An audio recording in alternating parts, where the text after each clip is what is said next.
सर्वप्रथम आप सभी को तीसरा नवरात्र की बहुत बहुत शुभकामनाएं।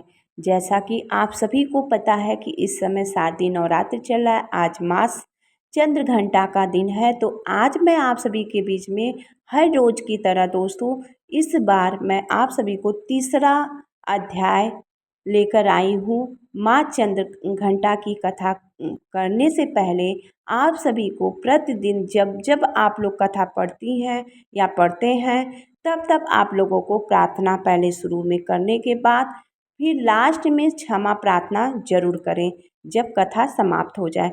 तो मैं आप सभी के बीच में डिटेल लेकर आई हूँ। पहले प्रार्थना है, फिर इसके बाद लास्ट में कथा के बाद क्षमा प्रार्थना है। तो मैं हर रोज़ ऐसे ही वीडियो लेकर आऊँगी। तो प्रेम से बोलिए भक्तों, आप सभी को जय माता दी और जय माता दी जरूर लिखिएगा।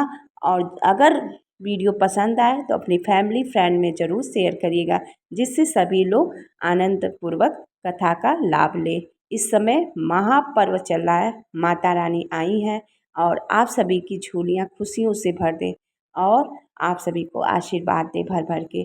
जो लोग मेरे वीडियो को इतना प्यार इतना स्नेह दे रहे हैं, उन सभी भक्तों को मैं माता रानी से प्रार्थना करती हूँ कि सभी के घर में बरकत हो, सभी लोग स्वस्थ रहें, खुश रहें, क्योंकि आज की डेट में खुश होना सबसे बड़ा खुशी सौभाग्य की बात होती है। और साथ में सब लोग स्वस्थ रहें।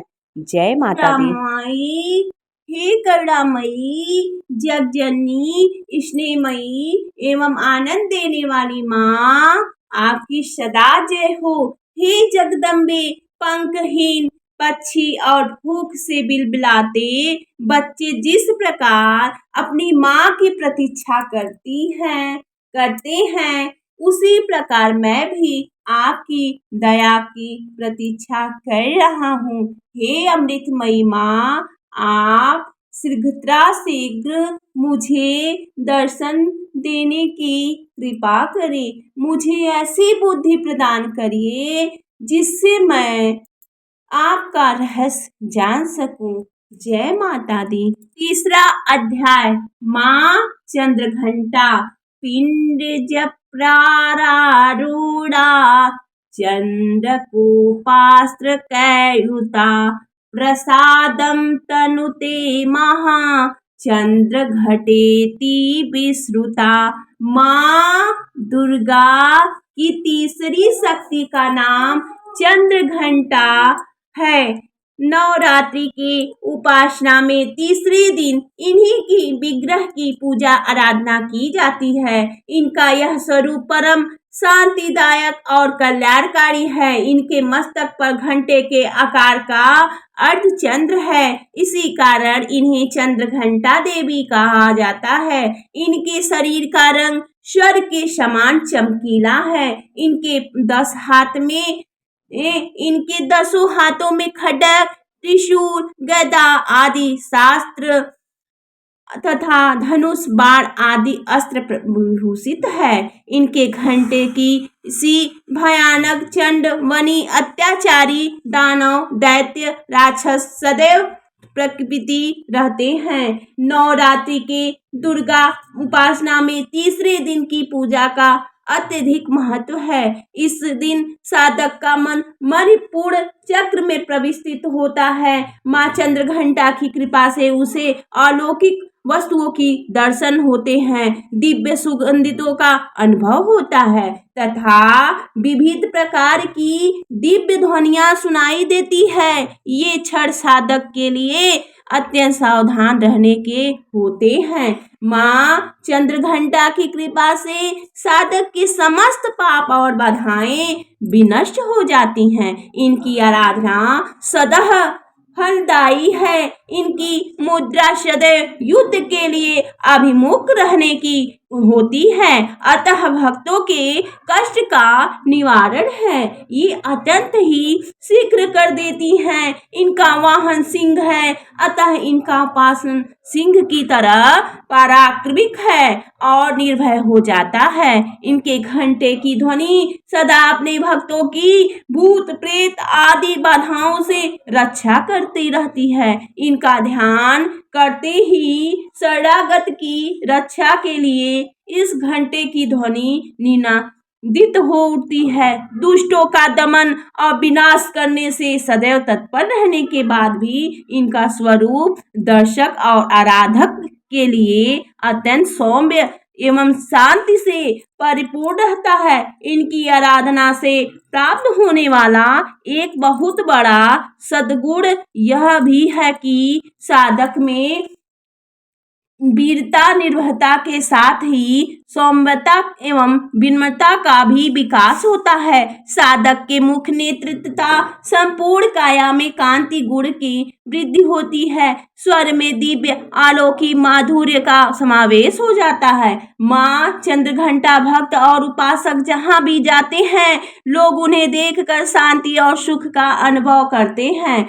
ऐसे साधक के शरीर में दिव्य प्रकाश युक्त परमाणुओं का अदृश्य विकिरण होता रहता है। यह दिव्य क्रिया साधारण चक्षुओं के दिखाई नहीं देती है, किंतु साधक उसके संपर्क में आने वाले लोग इस बात का अनुभव भली भांति करते रहते हैं। अपने मन वचन कर्म एवं काया को विविध विधि विधान के अनुसार पूर्णतः परिशुद्ध एवं पवित्र करके साधक को माँ चंद्रघंटा की शरणागत होकर उनकी उपासना आराधना में तत्पर होना चाहिए। माँ चंद्रघंटा की उपासना से समस्त सांसारिक कष्टों से विमुक्त होकर सहज ही परम पद की प्राप्ति हो जाती है।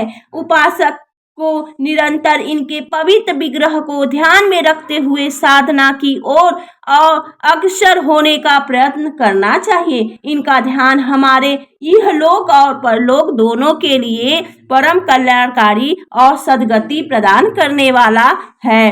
बोलिए प्रेम से माता रानी की जय। क्षमा प्रार्थना परमेश्वरी, मेरे द्वार रात दिन सहस्त्रों अपराध होते रहते हैं। यह मेरा दास है, यह समझकर मेरे उन अपराधों को तुम कृपा पूर्वक क्षमा करो परमेश्वरी। मैं वह नहीं जानता, विसर्जन करना नहीं जानता तथा पूजन करने का ढंग भी नहीं जानता। मुझे क्षमा करो देवी सुरेश्वरी। मैंने जो मंत्रहीन क्रियाहीन भक्तिहीन पूजन किया है वह सब आपकी कृपा से पूर्ण हो। सैकड़ों अपराध करके जो तुम्हारी शरण में जा जगदम्बे कहकर पुकारता है उसे वह गति प्राप्त होती है जो देवताओं के लिए भी सुलभ नहीं है।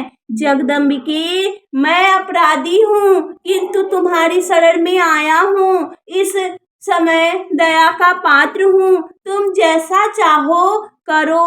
हे देवी परमेश्वरी, ज्ञान से भूल से अथवा बुद्धिभ्रांत होने के कारण जो भी मैंने निम्नता या अधिकता कर दी हो वह सब क्षमा करो और प्रसन्न हो। तुम प्रेम पूर्वक मेरी यह पूजा स्वीकार करो और मुझ पर प्रसन्न रहो। हे देवी, तुम गोपनीय से गोपनीय वस्तु की रक्षा करने वाली हो। मेरे निवेदन किए हुए इस जप को ग्रहण करो। तुम्हारी कृपा से मुझे सिद्धि प्राप्त हो। श्री दुर्गा परमस्तु। प्रेम से बोलिए माता रानी की जय।